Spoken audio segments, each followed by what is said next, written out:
what's the creativity? What's the step from the electric bike to the jet airplane? I think quite often when we embrace technology, we go, how do we use the technology to do what I did yesterday, just a bit better or more efficient, as opposed to, okay, what should I be doing for tomorrow? This is a forward-thinking ex-director of Google's news ecosystem development and vice president of partnerships for a new tech startup called Human Native AI, Madhav Chinnappa. In this new episode of AI Fluent, we talk a lot about how to get from an electric bike phase, as Madhav puts it, to a jet airplane phase of using generative AI in journalism as well as in other parts of our lives. Let's dive into it.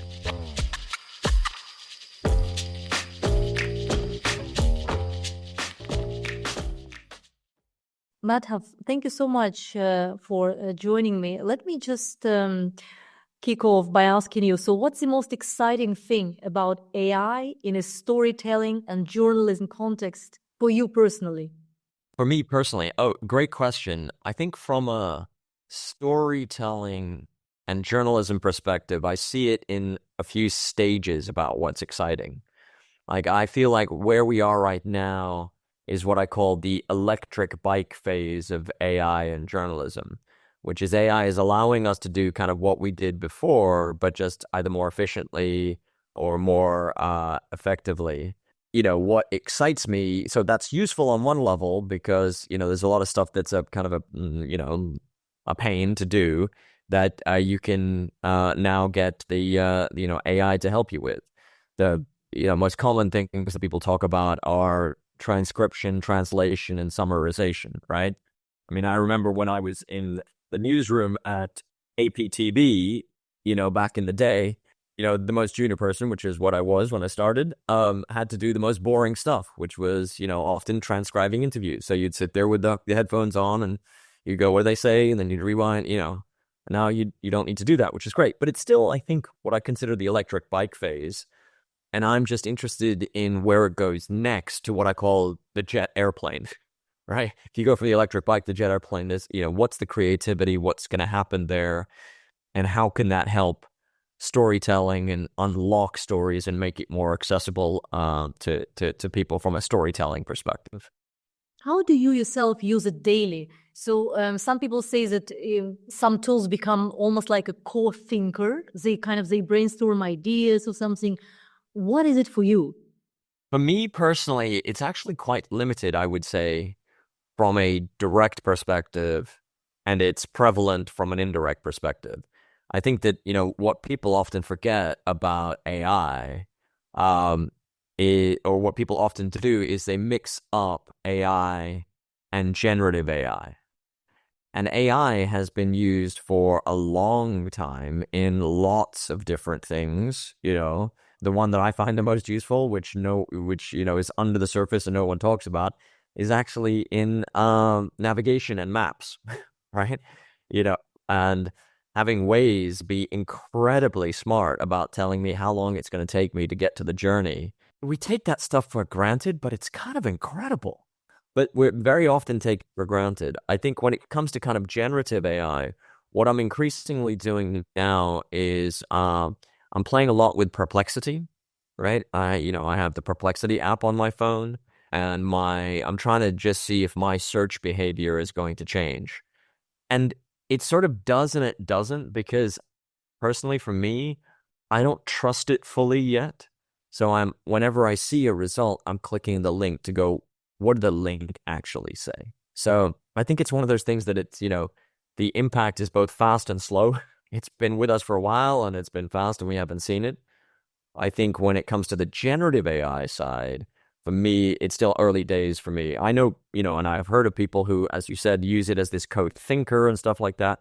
Maybe it's just the type of job that I do. I don't have that on a daily basis to do, but I can imagine how that could be pretty cool if you test it. And the one piece of advice someone gave me on that was actually pay for the paid for version, which is my friend was saying that actually the paid for version is significantly better than the free version. And of course, I'm cheap. I'm using all the free versions. as many people do, I guess, right? And especially also many smaller newsrooms, they just don't have resources. They want to utilize all the free tools they have. Talking about, because you've been doing lots of things since you left Google. What is the most exciting AI-related project you're working on now? Well, I think I'm sort of almost contractually obliged to talk about the work that I'm doing with Human Native, which is not in the storytelling field. But what I find really interesting is that it's something that will hopefully help the business model side, right? And I think that personally for me, I think the business model side is the biggest challenge facing the news industry. I think there's a lot of creativity, a lot of passion on the editorial side. And I kind of wish the kind of creativity and passion there was an equal amount on the business side. So with Human Native, we are very simply we're creating a software platform that enables a marketplace that allows us to connect rights holders, including news publishers, with books, images, audio, video, in this first phase, with AI developers who are looking for data and who want to license data for whether it's training or grounding or fine-tuning or other use cases, because we think that's very important that as the generative AI kind of explosion happens and we have a change in this kind of ecosystem, that rights holders get to participate, in an equitable way. For AI platforms, what is the right way to compensate content creators for the use of their works? So basically, how should AI platforms compensate content creators? What is a fair way? So that's a complicated question. This is kind of a simple question with a complicated answer, I would say, in that it really depends what the use case is, and then how that data is obtained. What I would say is that if you look at the really big, what they call foundation models, they are operating at an immense scale. And I think it was the Getty CEO on a podcast. I heard him say, he said, they have, and I might be getting this slightly wrong, but bear with me if I make the mistake. He said, these big foundation model companies have three major inputs: compute, talent, and data. And they are paying millions in compute, millions in for talent, but they're not paying enough on the data side. So I think there is and actually I understand that right now, because what I've understood, what I've learned is that the foundation models operate on a massive scale that is, close to, at least for me, unimaginable. And to do that, they need to operate at, in a very simple fashion. So, if you're dealing with a data set that has trillions and trillions of tokens, which have millions of data sources, going out and licensing each individual one, it's impossible in the current way things are set up. So I think we need to figure out better ways so that when data is used, the rights holder is compensated fairly, and those kind of mechanisms are being developed. Human Native is one of the ways that we're trying to do that. But we think the market for content and data in this space is much broader than just the foundation models. There's a huge torso and tail of AI developers. Some of these companies are quite large. They're valued at hundreds of millions rather than the billions that the foundation models are, all the way down to kind of, 4-person startups. And they're looking for data generally for at least three reasons. One is they're founders. They kind of want to do it in a transparent and the right way. The second is often they have very niche needs, so you can't find it on the open internet, or it's too difficult that there's a really large open data source, or by web scraping. Or three, actually, because there's a lot of gray area here, both their funders and the insurers are saying license data in a transparent way so that we don't get sued. And increasingly, when you see regulation coming in different countries, particularly with the EU AI Act and the need for transparency around the inputs into the models, I think what you're seeing is a move towards that now. So can you sum it up in 3 sentences? So let's say I'm a digital publisher. How do you help me? Which of my pain do you solve, basically? Do you resolve for me? So I think we're trying to resolve 3 pain points when it comes to kind of AI data and content licensing. The first one is sort of the business development side. If you're a publisher right now, it's very difficult to go, well, who's interested in my data, right? You're starting from scratch, as it were. If you're an AI developer on the other side, it's difficult for you to go and license data. So we're trying to solve that through our platform. The second thing that we're trying to solve is the technical side. So often the AI companies need data in a certain structured way, in what they call a clean way. And the co-founders of Human Native are very, very technical and understand this way more than I do. I always used to joke I was the technically dumbest person at Google. I'm definitely the technically dumbest person at Human Native. But that element is really important because if it's unstructured data, it's more friction, it's more difficult, right? And we're trying to solve that on both sides. And the final one that we're trying to look at is the legal side of it. Right now, a lot of the agreements that are out there are very bespoke about warranties and liabilities and all that other kind of stuff. We believe those things should end up being standard boilerplate stuff.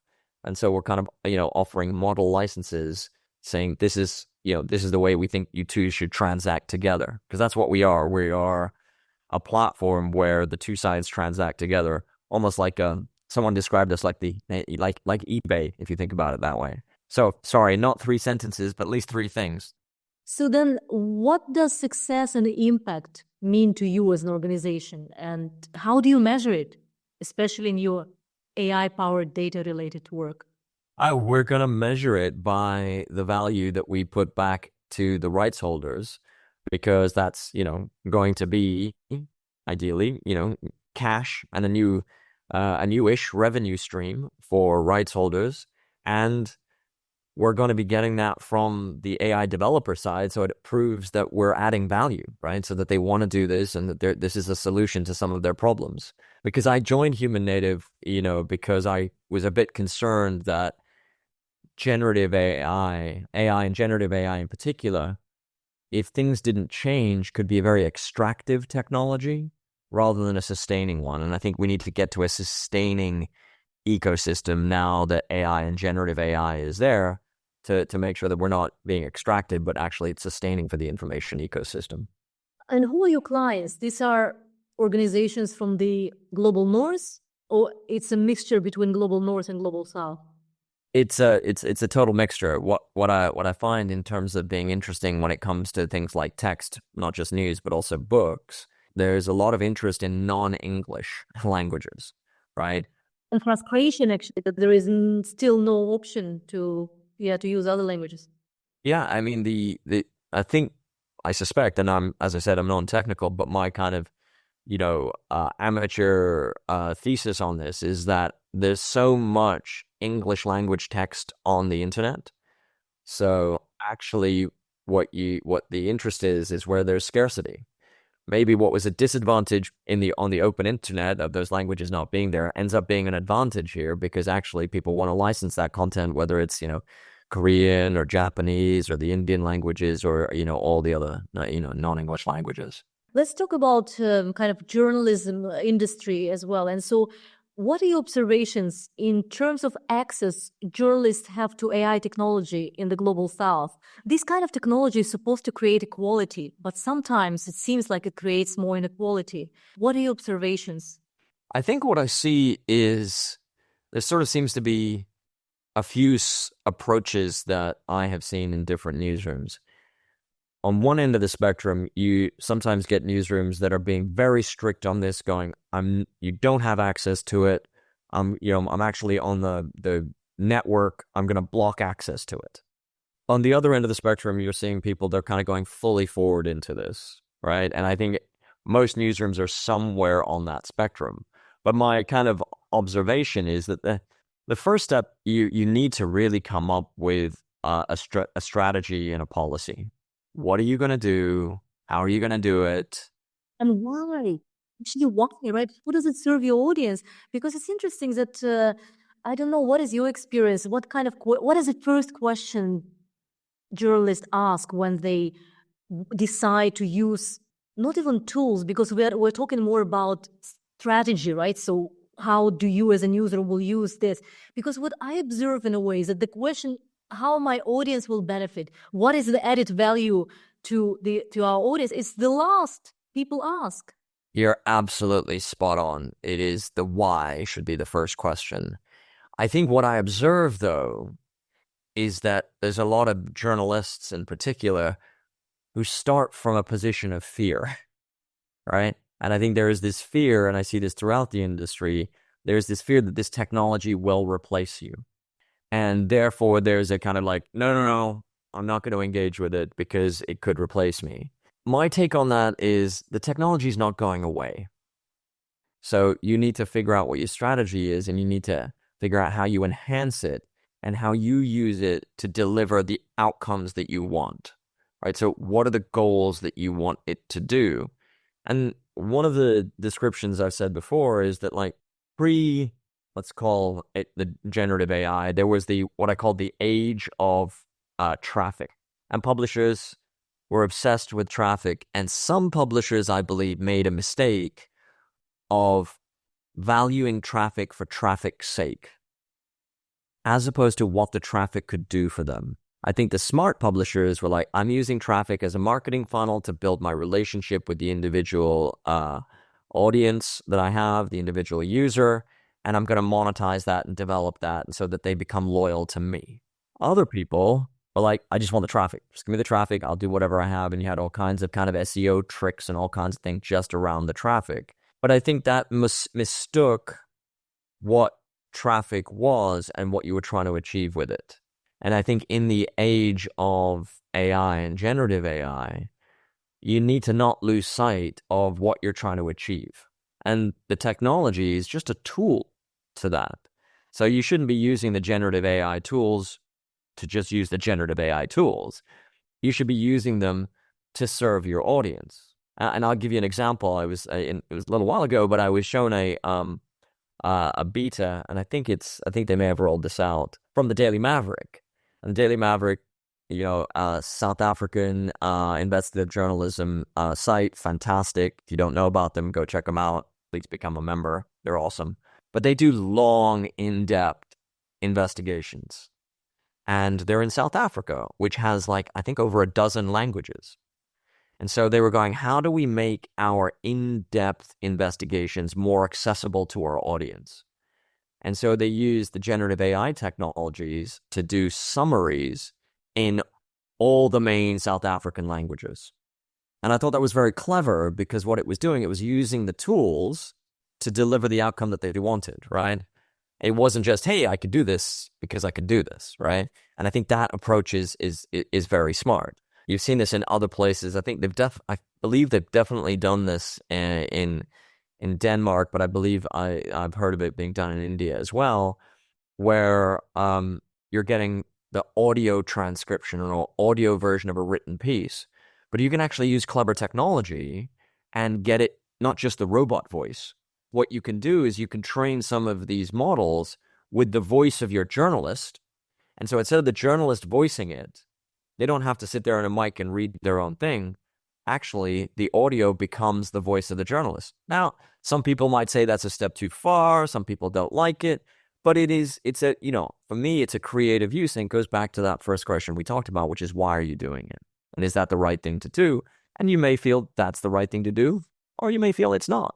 But I think it's an interesting creative use of it, rather than just slapping a robot or human-like voice on it. I was wondering, actually, because there is so much now, of course, still it's a very high topic, right? Everything AI, everything has to be AI and something. But what are the questions that we are not asking about AI and the aspects of the issues that we are not thinking about? I think for me, the one element is, where and how is the model that I'm using or the technology that I'm using, how is it created? There are a lot of tools that do stuff for newsrooms that are built on these open source models. And even within these open source models, sometimes, there have been, allegations and claims that those open source models are built on data that actually wasn't, it was accessed for certain things. So are you building or using tools that are built on things that may be quote unquote unethical? It's almost like a supply chain sourcing issue. and it was years ago, but the point when people found out that Nike was using child labor in the Far East, there was a big uproar. But there was a whole period of time where people didn't care because they didn't care where it came from, right? So I think there's an interesting question, and I was talking with someone recently who is working in this space and trying to create models that are absolutely open source, but done absolutely ethically and transparently ethically, which I think is important. And I think the other one, the other element is what I said before, which is what's the creativity? What's the step from the electric bike to the jet airplane, right? I think quite often when we embrace technology, we go, how do we use the technology to do what I did yesterday just a bit better or more efficient, as opposed to, okay, what should I be doing for tomorrow? And there's all these discussions I've heard about the agentic universe and agents and things like that, and new ways of people consuming content. And I don't know how much of that conversation is happening in the journalism industry. Do you have a feeling that journalists now, and even the bigger newsrooms as well, both in the global north and global south, they mainly use AI tools to optimize, to be more efficient, to save time, to save money? But very few newsrooms, in my observations, actually think how these tools will change the industry itself and how they can jump on it. Yeah, absolutely. That's sort of a better definition of what I call the electric bike phase, right? Because they're kind of optimizing, and it's an efficiency play rather than a creativity play, rather than an audience-focused play. And I think, I must confess, I can't think of any examples of like amazing creativity. The two that I mentioned from Daily Maverick and also the audio ones, it's still on some levels, it's a kind of an optimization. So I think they're interesting. It's not doing them down, but I think that jump to the creativity, I'm not sure people are there. I also, to your point, what's the audience role in this, right? What's your purpose and connection to the audience?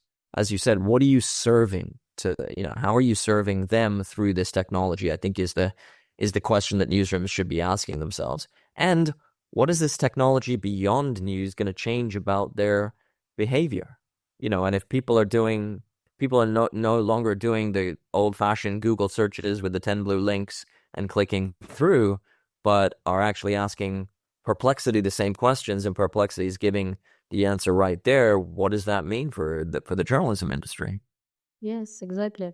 I wonder how is it in different industries, even in tech industry, because it seems that some journalism industries sometimes feel quite isolated, and we think as journalists like, okay, so we will have our ethical policy, we'll have our editorial guidelines, but AI becomes ubiquitous, right? So, and we probably can't use one set of regulations in one industry, say in journalism, and a completely different set of regulations in a different industry, because as a user, as an audience, as a consumer, I perceive AI as it is. I don't divide it. Oh, this is AI in healthcare, this is AI in journalism. No, I'm using these tools for all of that. So how do we are all kind of interdependent and connected. So do we need then common ethical guidelines? Yeah, there's a lot in what you said there, so let me try and unpack it into pieces. I think that in terms of AI and how audiences view AI, I think you're absolutely right. It's not, they think about news in this way and there it is. I mean, the Reuters Institute has done some research into people's views on AI and news. I think it's interesting. I suggest your audience check it out. But in one of the discussions I was part of, somebody made an interesting observation. They said, the reality about, the audience's view on AI is not going to be defined by news. It's going to be defined by other parts of their life. If AI is making it easier, if you know that AI is making it easier to access a doctor or get medical information and things like that, you're going to think AI is pretty cool, right? If you are reminded that actually the AI in Waze saved you 25 minutes on that journey because it was able to reroute you live, you're going to think that's some pretty cool technology. The flip side of that is if AI has been used in some catastrophic cyber attack, you're going to take a different view. So again, we need to be cognizant of that. The other part you mentioned there is in terms of regulation. And I kind of think about it, and again, I'm not a policymaker, I'm not a technologist, but I think about it almost from an AI perspective about like input and output.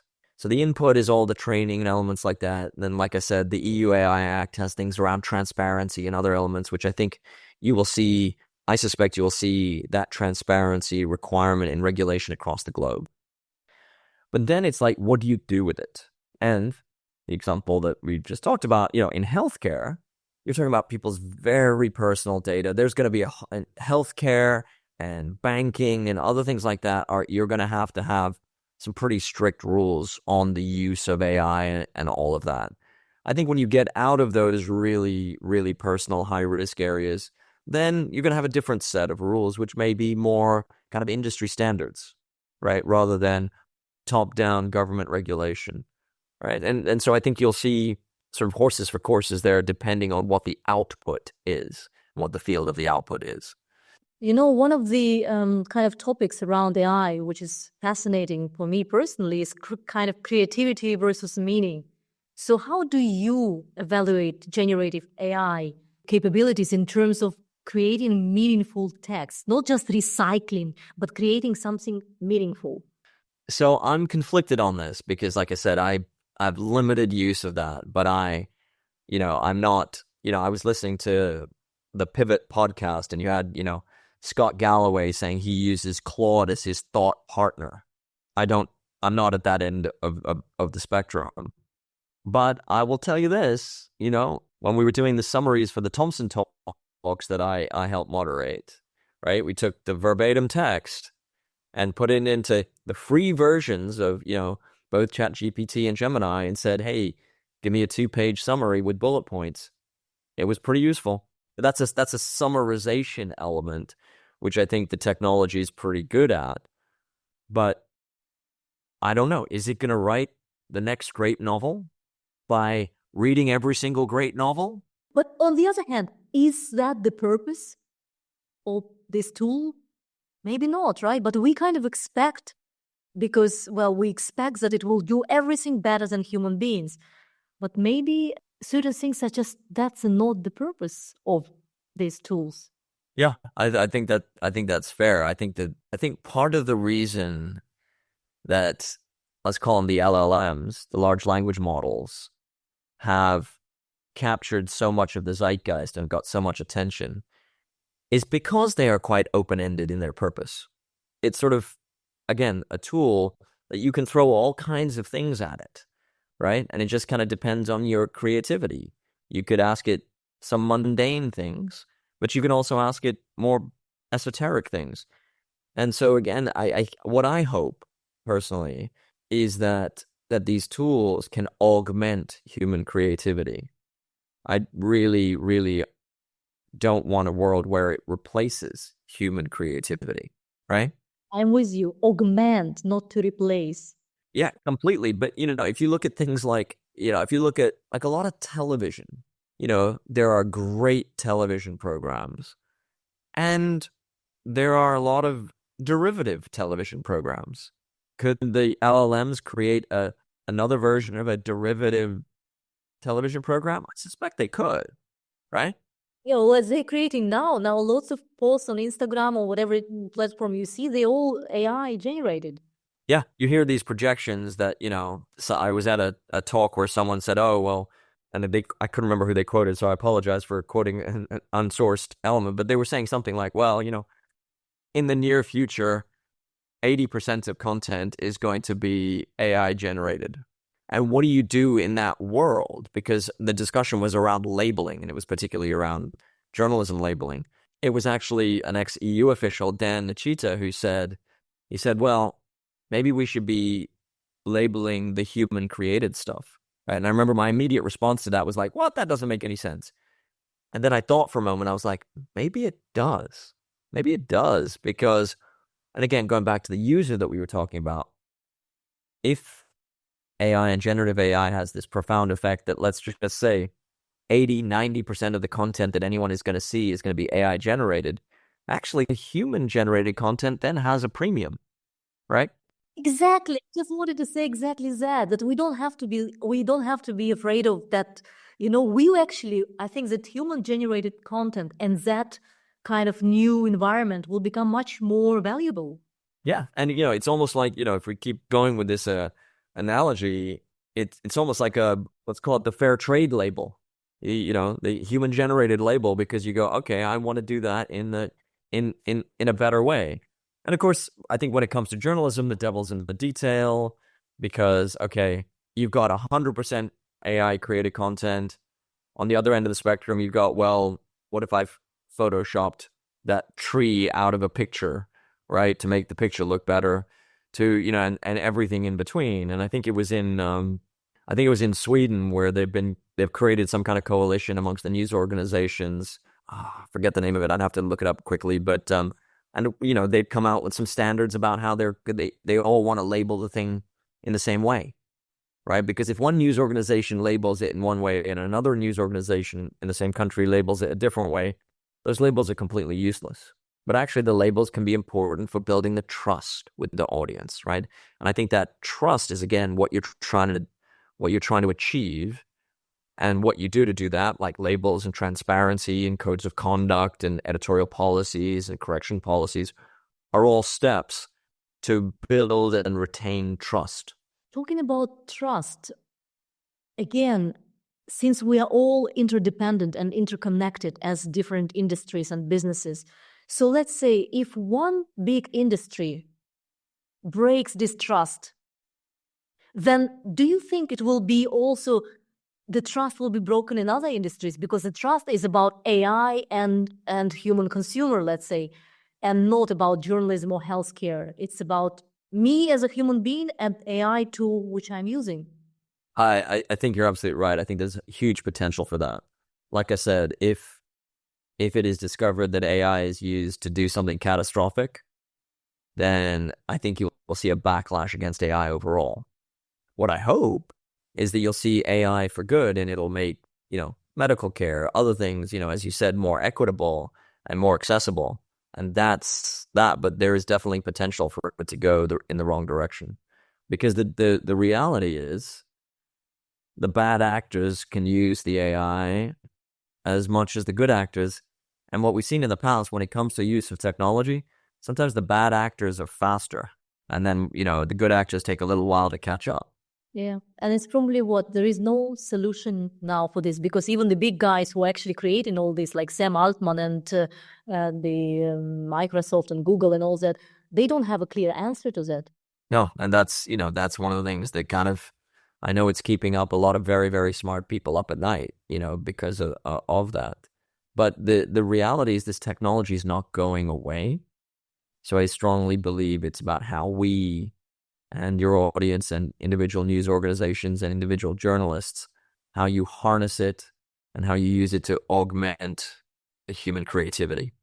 I want to share with you one quote talking about creativity again. So let's think together, thinking aloud. So writer Ted Chiang, the author of the New Yorker's article titled "Why AI Won't Create Art."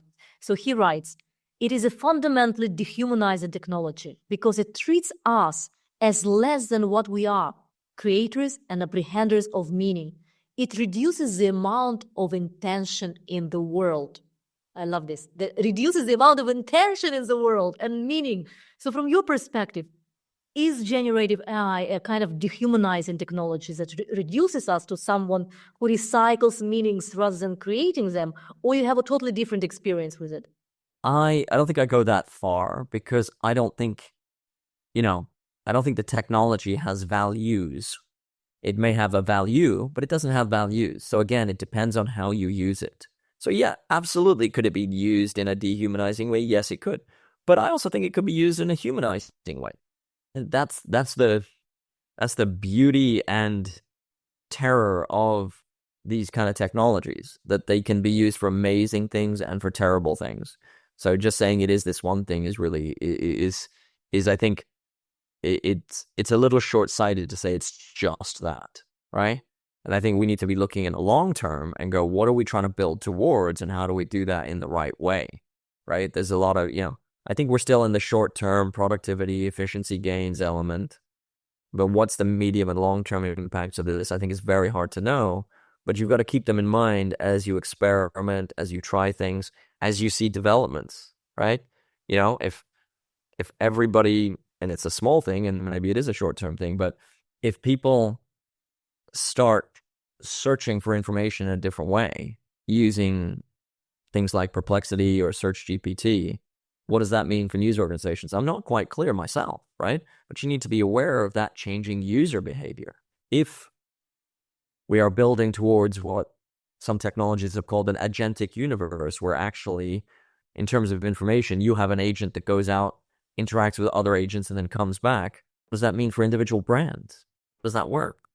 Because you see, even search, when I was a digital editor at the BBC, so search was at many BBC services, 80% of traffic would come through search, or, quite a big number through search. So it was an opportunity to engage a new reader and make him or her loyal, or just to retain these readers. But now they're losing it, right? Because the behavior is changing. So AI will change our lives. We don't even know how, and definitely it's changing journalism as an industry. But do we as journalists have any agency to influence the way AI is transforming our profession and industry? And if we don't, because many journalists I talk to, they say, no, we don't have any agency. So what should be done then for us to have more agency? I definitely think that journalists have agency because they need to lean into this. I talk to a lot of media organizations in my current job. Again, you see a spectrum. On one end of the spectrum, you see people going, "Hey, I can't talk to you right now. I'm working out my strategy. I'll come back to you in 9 months." Right? I'm like, okay, I respect that. Lots going to change in 9 months, but we'll see. On the other end of the spectrum, you have people going, "Look, we know things are changing. We know they're changing fast, but I want to lean into this. I want to be a participant in building the kind of AI economy going forward. I'm not just going to accept this, that, and the other." And I think you see this one from a news organization level, where after ChatGPT came out, everybody realized that they were crawling the open web for this, that lots of news organizations started blocking the crawlers, the AI crawlers, because they said, "Oh, hold on a second, we're not sure where this is going." So, that was a statement of agency to say, hold on a second, let's pause on this from my content perspective, and let's see how we develop that. And so, my recommendation to all the journalists and news organizations is lean into this. You've got to participate in building what you want it to be, and you can't just stand on the sidelines and complain about what's developing, right? Because it's fresh. It's going on right now. And my other observation is I'm not sure anybody knows anything right now, but it is going and it's being developed. So it's better that your voice is heard than your voice is not heard. And so that's why I'm suggesting that, organizations should lean into this. I think, you should work out what your strategy is. To your point, what's the purpose? Then work on the what and the how and the where and the when. But you should really consider yourself a participant in building what you want this future information ecosystem to be, rather than just kind of being passive on this. Because whenever news organizations have been passive, they've never really liked the outcome, right? So it's not going to get to the perfect outcome, but if you don't lean into this, hopefully you'll get closer to what you want. If you lean into this, you'll get closer to what you want than what you don't want. I wonder, because I work a lot now with small newsrooms, especially in the global south. And these small newsrooms of up to 20 people, they do not feel heard. They don't even have time to, they need to focus on their daily routines and stuff like this. So even some people within the BBC or Reuters feels that they are not heard, So it's, but as a big organization, at least as an established media organization, you have a louder voice, right? You can. But as a small digital website in Kenya or Uganda, do you have a voice? I think you definitely have a voice. The question's always on the impact, right? Or, to keep going with the analogy, you have a voice, but who's listening? I think that the point that I would make to try to be a little bit more optimistic is, I think outside of the English language, there's actually more opportunity because there's less availability, there's more elements. One of the other things I have said is the news organizations should get together. Schibsted had been working on a coalition in Sweden, and they started on very kind of non-controversial things like, okay, we should be labeling when we're using AI. Let's come up with some standards so that we've got one set of standards for the news industry in Sweden. Very sensible stuff, but it helps people collaborate and work out what do they want this to look like. So again, I would say to the news organizations in the global south, to your news organization in Uganda, think about collaborating. How do we want this to work? Because if you don't do that, you're definitely not going to get it, right? And if you do it, well, maybe you got a chance. That doesn't mean you're going to get it, but I know you're going to have more of a chance if you work together. I would suggest. Collaborate, yes, become kind of united, well, not even united, but in some points united on certain issues. That's, our human nature is a bit difficult for us to agree on certain topics, right? We constantly disagree and all that. Madhav, I want to ask you kind of personal questions. So what have you learned about AI and storytelling recently through your work or your clients or your research that made you think, wow, and maybe even rethink your previous understanding of something?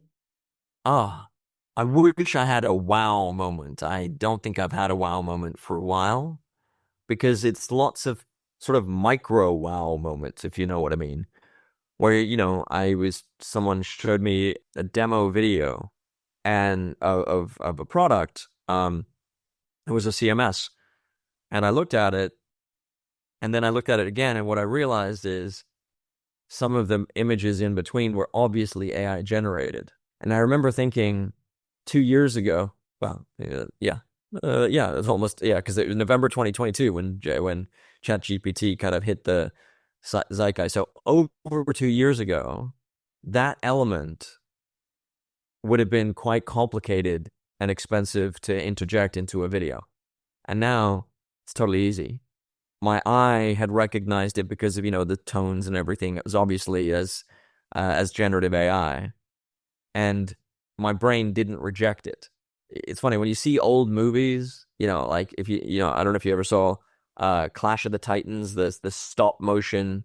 If you ever see one of these old movies, you see these really bad CGI, and like my brain and my eye sees it, my brain goes, that's terrible.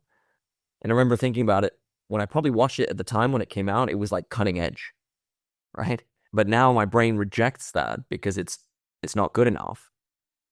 And now I'm seeing this stuff and it's like, yeah, it's totally fine. Is it perfect? The speed with which we're moving forward is like exhilarating, hilarious, and yet a bit scary, I guess, for many people. Yeah, absolutely. It is that, it's how people probably feel on roller coaster, right? You're exhilarated, you're scared, you're terrified, you're enjoying it. I'm not a roller coaster guy, so I can't comment much, but yeah. What's your personal life hack for journalists and storytellers in general regarding using AI, and advice you could give to yourself or to your close friends, journalists? Well, I'll give you the advice that was given to me, which I haven't done. So there you go. So you can, which is to really try the different tools, right? ChatGPT seems to get the entire zeitgeist, but, people speak very highly of Claude. There's a lot of other tools that are actually out there. And so I think there is, if I was in a newsroom today, I would try, and I know that time is the hardest thing, right? The most difficult thing, but I would try to like carve out a bit of time to experiment with the different sets of tools that are out there to see how they could help me to achieve what I'm trying to achieve. And maybe it's just a simple one that this is the transcription tool that, maybe it is the transcription tool saves me half an hour. Maybe I use that half hour to go and see, what are the other tools that are out there? So maybe there's an experimentation there to go, it's okay if you haven't got the jet engine of this and you're not in the creative space, but why don't you use the optimization elements to bring you back some time that you can then kind of go, let's see how I can experiment and be creative with it. Yeah. I think, I just, again, what I observe from my experience with working with newsrooms is just many people are overwhelmed. They do try a lot of tools, but when they don't know why, what exactly they want to achieve, it's just trying different tools, and most of the tools in a way do more or less the same kind of job. So basically they waste time rather than save time. Yeah, and that's the classic kind of example of, think about where you want to go before you start walking, right? And so it's to your point about like, what are you trying to achieve? Maybe that's the first question. What are you trying to achieve? And then it's like, okay, I'm making this up as I go along, but I would like to make the crappy parts of my job take up less time. Okay. What are the crappy parts of your job? Okay. I'm going to just keep going with the transcription. It's transcribing that interview. Okay. What are the transcription tools? And forget even the AI element of it. What are the tools? You've got Good Tape and you've got Trint and you've got other things, right? So try it out and then measure it. Okay, did that actually save you time? Some of the feedback that I've heard is that when you use some of these tools, that actually you still need human intervention so much that actually you don't save any time. And then this goes to this point, which is, what were you trying to achieve? It goes back to the point that you said, Ilona, which is why, and what are you trying to achieve? Madhav, to wrap up our conversation, I have a couple of blitz questions. Short questions, short answers. Don't think, just go with the flow. So, what are your 3 dominant emotions about the rapid development of AI? Not thoughts, emotions.